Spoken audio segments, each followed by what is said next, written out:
Okay. What is your name and what is your spouse's name? My name is George Olesik, and this is my wife, Rachel. When did you guys get married? Go ahead. January 8th, 2000. We picked that so I can always remember how many years we've been I'm married. gonna shut the door so y'all can hear. Thank you. Okay. How long have you been married? We've been married 13 years. How did you meet? We met in college. We actually met at a toga party. And I was a senior in college and she was a freshman. And then we saw each other in study hall because I wasn't doing very well in school. So, What have been some of the most memorable moments in your marriage? having 2 kids is Yes. memorable. Definitely. Memorable. One of the funnest times, I don't want to speak for you, but we went on a skiing trip to Colorado that was unbelievable. And we've kind of been waiting for the girls to get a little older till we go back. But go ahead. Disney World. Oh, at Disney World. When you and I went to Disney World was fun because that was your first time. You were like in your 20s. Yep. And that was fun. To see you act like a kid. What are some of the highlights you've experienced in marriage? Kids. Yeah. Definitely going through pregnancy and having kids. That's been. I think you know you truly love somebody if you can go through something like that. The way you go through it. That's true. I guess the way we went through it. I don't know. That's true. That's one thing. One highlight. I think really getting involved at church too has Yeah. been a huge highlight for us. Definitely. Kind of things that we've done through church now too. Been huge. Mm-hmm. What are some of the difficulties you've experienced in marriage? Ooh. Where do we start? Not I guess, you date someone, we dated for what, 5 years? Four and a half, 5 years, and you think you know everything about somebody, but when you start living with somebody all the time, you find out a lot more stuff, and it's just getting used to, Well, changes in jobs, Mm-hmm. losing family members or friends. We've dealt with death. That's been hard. Right. Because you don't know how the other one's going to react to that, so that's kind of tough. It's kind of funny how putting priorities too, because one of the things that we didn't really talk about before we got married was, church. Because I grew up in a Catholic church and she grew up in Church of Christ Church, and what we're going to do when we get married, we really didn't talk about it until we got married, and that was difficult going through that process. Were you going to say something? With that, I think it was good though that we decided that on our own. It was not something that was handed down. Right. So many people choose their faith based on what is handed down to them, and we didn't do. We decided we wanted to decide for ourselves what we wanted to do, or what we want to believe, or how we want to believe. That's a difficulty sometimes. Yeah. In-laws are difficult. Definitely. Oh, even after 13 years, Christmas and Thanksgiving, it's like, where are we going to go here? Where are we going to go there? And it's always an argument. It's just hard to agree on, even after so many years. And especially once kids come along. Because then, our priorities changed a little bit, and that we were more selfish with our time with our kids during those kind of things. So that's been a challenge. Miss Olesik, how did you know Coach Olesik was the one for you? Ooh, that's a good question. Probably one thing that just came to mind, I don't know why, but I remember one of my teammates in college said, he must really like you because you're the first girl he's ever taken home to his parents. And so I guess that was one thing. He took me home, he liked me enough to take me home to his parents. And also, this is a good one. I remember, you'll probably laugh at me. When George was playing minor league baseball, he was gone for 4 years. And so we would be together during we were together, we were always dating, but he was gone for 6 months out of the year playing minor league baseball. But he called me every night. And when he said every night, he said, we got to keep that Cal Ripken streak going.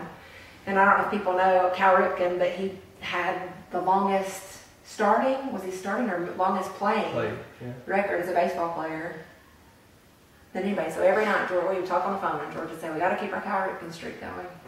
And he would make sure that we talked some way every day. That was before cell phones, and we were on payphones and doing calling cards and crazy stuff. We were having to save our money to do that. So I guess that's kind of how I knew. Coach, how did you know she was the one for you? I think when, I don't know, when she kept, sticking by me, we didn't always, it was great all the way from the beginning, but, I was gone a lot, and she never wavered on how she felt about me, and, she was very consistent, and, I loved it. She was somebody I could really count on, and, it was very important for me to have that type of person. How has married life changed and evolved over the years? That's a good one. I think for me, you go first? No, go ahead. I think for me, one of the most important things for me is I really, there's a lot of things that I have going on with work and baseball and different things that I have a lot to worry about, but I don't have to worry about her. Over time, like I said, she's, that's the most important thing to me. That she's very consistent, and I know exactly what's going to happen, and she might not, because I'm not very spontaneous on things sometimes, but it's I don't have to worry about her, other than just making sure she's okay and stuff like that. But she doesn't complain. She doesn't. It's just, and that it hadn't always been like that from when we first started dating, No. but she's just very consistent and a great mom too. So. Thanks. Yeah. What was the question again? How has married life changed and evolved over the years? You just go, you start out, we didn't have jobs when we got married. That was one thing. Right. It was scary. But our family has always been consistent, and that we could count on our family if we needed them. So that's been good. But, you start out without jobs, and you rent an apartment, and so you're renting, and then you go to home ownership, and that's a big deal. And you live out of Rubbermaid boxes. we lived out of Rubbermaid boxes for probably 5 years. I think our 5-year anniversary, we bought bedroom furniture. We finally got drawers to put your drawers in. Yeah. Yes, we were living out of Rubbermaid boxes and hand-me-down furniture. Yeah. And one thing, the things that we thought were important early, now is that, it doesn't matter at all. That's the little things. So funny. Yeah. Because we were so worried about this big house and or having all this, and now it's like, so it doesn't matter. Right.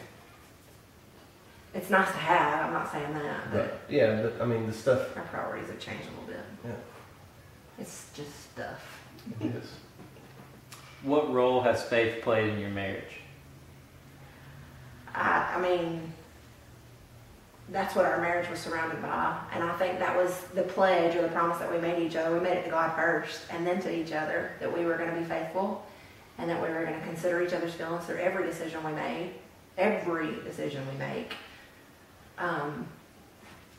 And whether he was Catholic or whether I was Church of Christ, it was always that we wanted to honor God through our vows, to each other.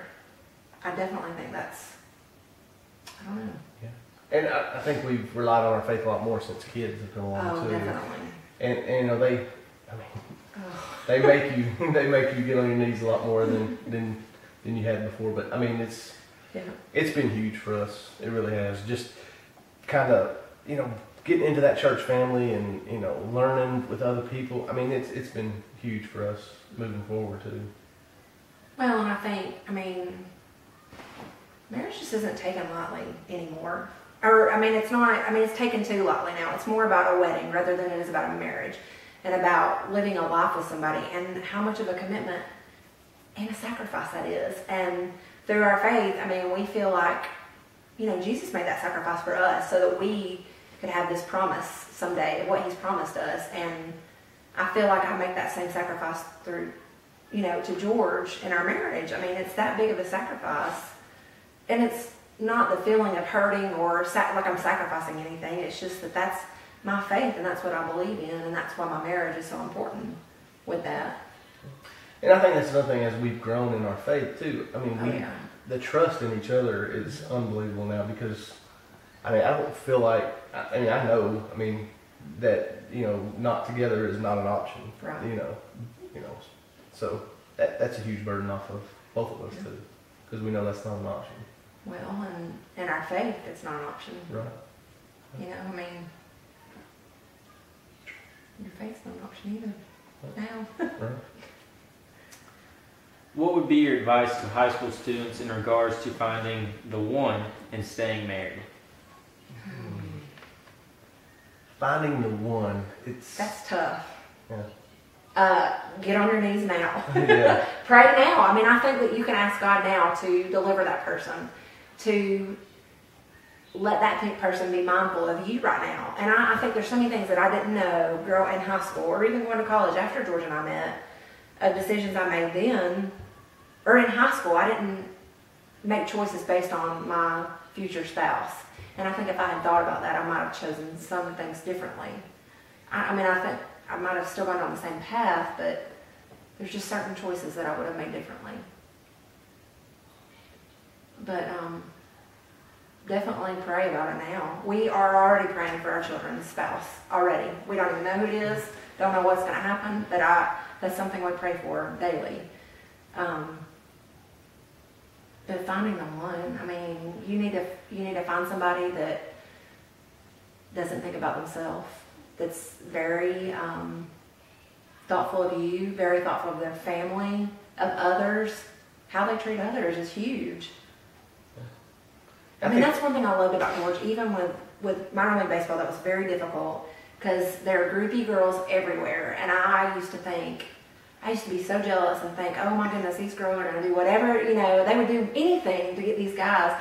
And George was always so nice to them, like so nice. I mean, he would never be hateful or mean. He would always sign autographs. And I was like, seriously? I just didn't understand that. But I mean, now I know because he's just that guy. He's just so nice. It makes me think of that story though, about somebody saying that we were getting divorced. It's because you would beat me. And one of my friends said that he had heard we were getting divorced because George was beating me up. And I was like, okay. And that person told their mom, no, if anything, Rachel is beating George up. It's not George beating anybody up because he's Mr. Nice Guy. Yeah. That story cracks me up. But I do think too that's how you kind of stay married too. Is just you can't be selfish. You got to put some of your own pride to the side sometimes, and and sacrifice. It's really that's what it is. It's a sacrifice. I mean, because you're always not going to get your way, and most of the time you're not going to get your way, especially when kids come along. I mean, it's no, neither of us get our way. right. But I mean, it's a give and take, and I think that's the most important part of it. I think too, when we hear of failed marriages, I think, man, that was so selfish. I think that's what we think of first, is just people being selfish and thinking of themselves. And we live in a world right now that it's all about instant gratification and whatever I can do for me. Self-help book, just it's all about me. And that's so not how you have to be in a marriage. Because it's not just about, that you. It's about both of you. Good answer. Miss Olesik, how do you handle things when Coach O is with us until sometimes you probably don't get home till 11, 12 o'clock at night, and you're here with two girls, you got to help them with their homework, feed them, get them to bed, then get them up for school the next morning. You might not see them until you wake up. Mm-hmm. How do you handle that? I mean, he's been coaching, I don't know how many years now. Yeah. 10 years, and I mean that's I don't know if maybe you kind of dread that when the spring rolls around because he's not going to be home as much, but how do you handle that? It's tough. I think every year gets easier and easier. Of course, it's a little different now because Riley started school. We do have women's school. We do have to do homework. We do have soccer. We do have church. We do have gymnastics, and that's tough. But it's my job. I mean, that's the job that God's given me too, so I kind of take it as that's my responsibility right now. Not only to be wife, and that's sometimes I forget that wife is first, even before mother, and that's hard, especially when he's with you guys a lot more than he's with me.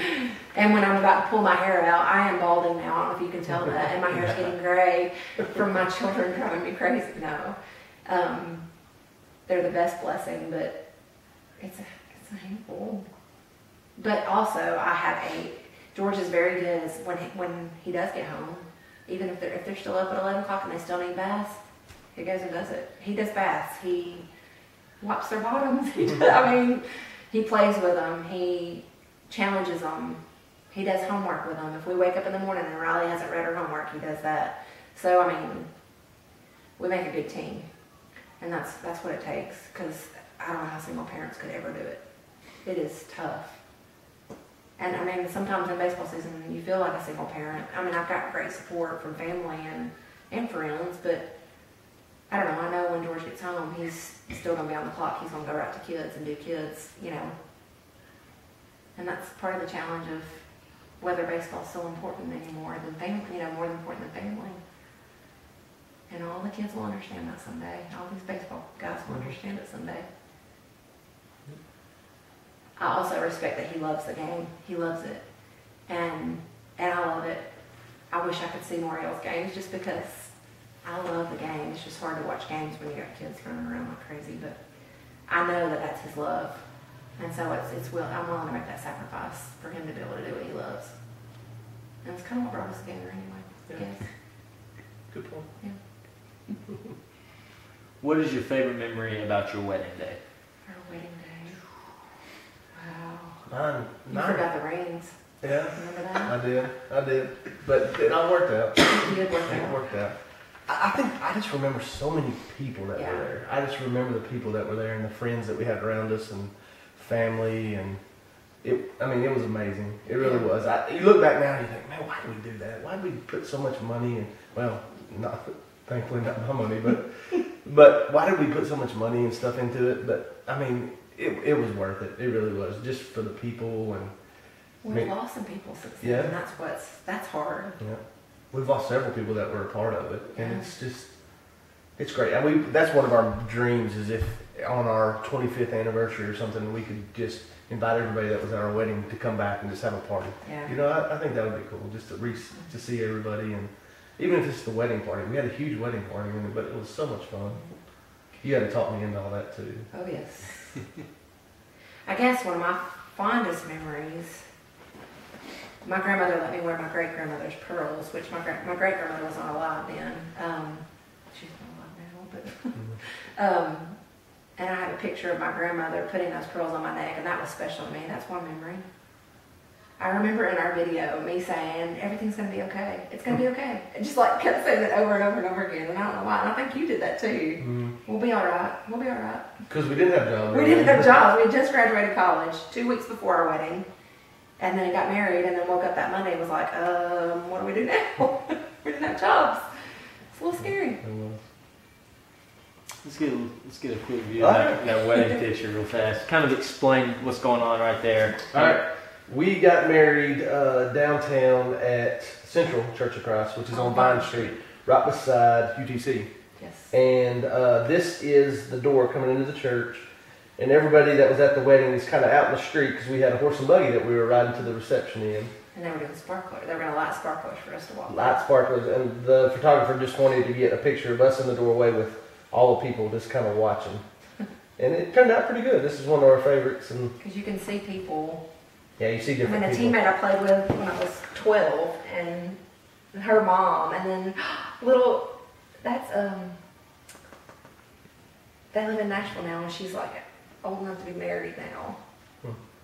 Bartlett, not Bartlett.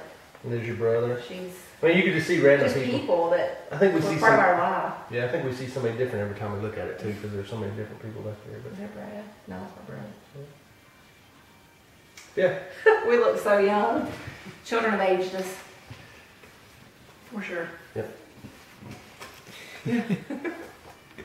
Don't do that. Crazy. Once again, Mr. and Miss Olesik.